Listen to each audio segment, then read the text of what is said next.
Hai Brosis, kembali lagi bersama aku Indri di Brosis Log. Kalian nyadar nggak sih kalau belakangan ini banyak banget judul berita yang ada kata-kata merger, akuisisi, contohnya Gojek merger sama Tokopedia. Terus kalau akuisisi, kalau kalian familiar sama K-pop, kalian pasti tahu Big Hit Entertainment yang udah berubah nama jadi Hype Label.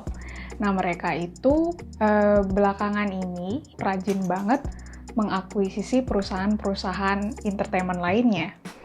Sebenarnya perbedaan merger sama akuisisi itu apa sih? Buat kalian yang belum familiar, yuk kita belajar bareng. Oke, kita mulai dulu. Yang pertama sama merger. Merger itu punya arti kata penggabungan ya. Kira-kira ada dua perusahaan atau lebih yang menggabungkan diri menjadi satu untuk membentuk satu perusahaan baru. Nah, biasanya ini merger dilakukan oleh perusahaan-perusahaan yang punya background yang sama atau mirip. Ya wajar dong, karena mereka mau bergabung dan membentuk satu perusahaan baru. Kalau misalnya nggak punya background yang serupa, pasti nanti jadinya nggak tahu ya. Makanya kita punya contoh sekarang Gojek sama Tokopedia nih. Mereka kan sama-sama punya basis yang sama ya. Perusahaan yang berbasis teknologi. Satunya di transportasi, satunya di e-commerce. Mereka memutuskan untuk bergabung jadi satu. Dan katanya sih, kalau perusahaan barunya itu namanya GoTo. Jadi tujuannya merger itu apa sih? Oke. Let's say kalian punya perusahaan nih. Terus tiba-tiba ketemu satu perusahaan yang latar belakangnya sama, terus visi misinya sama, terus kalian melihat ada macam kesamaan yang bisa digabungkan gitu. Nah, pastinya kalian pengen menggabungkan kekuatan kalian kan, supaya menjadi perusahaan yang lebih kuat dari segi modal, pangsa pasar atau market share, dan juga bisa saling tukeran inovasi nanti. Nah, mungkin itu salah satu tujuan dari perusahaan-perusahaan yang merger. Tadi kita udah bahas merger, teman-teman. Sekarang ayo kita bahas akuisisi.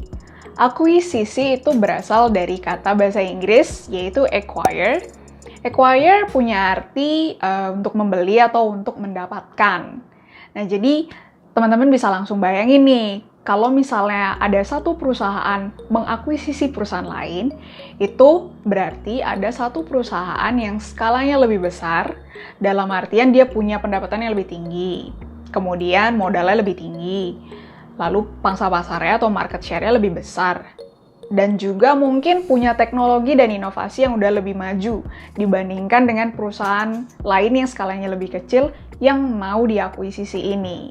Nah, caranya perusahaan besar ini mengakuisisi perusahaan kecil yang lain itu dengan membeli saham-saham perusahaan yang skalanya lebih kecil ini.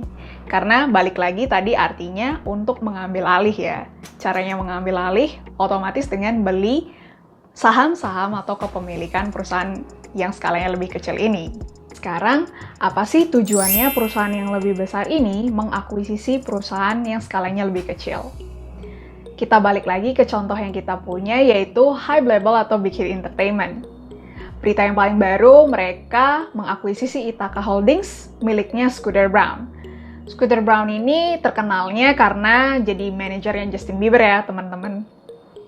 Well, si Ithaca Holdings ini diakuisisi oleh Hype Label via cabang mereka yaitu Big Hit Amerika. Kira-kira menurut kalian, kenapa sih Hype Label yang udah sebesar ini, yang udah besar banget di Korea, lebih memilih untuk mengakuisisi Ithaca Holdings dibandingkan mengembangkan sendiri Big Hit cabang Amerika ini?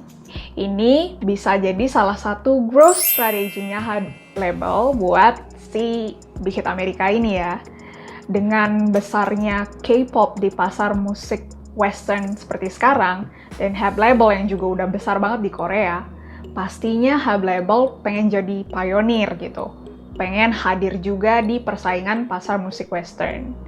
Nah, mereka udah punya cabang nih, yaitu Big Hit Amerika. Tapi memang belum sebesar Hype Label yang di headquarter di Korea.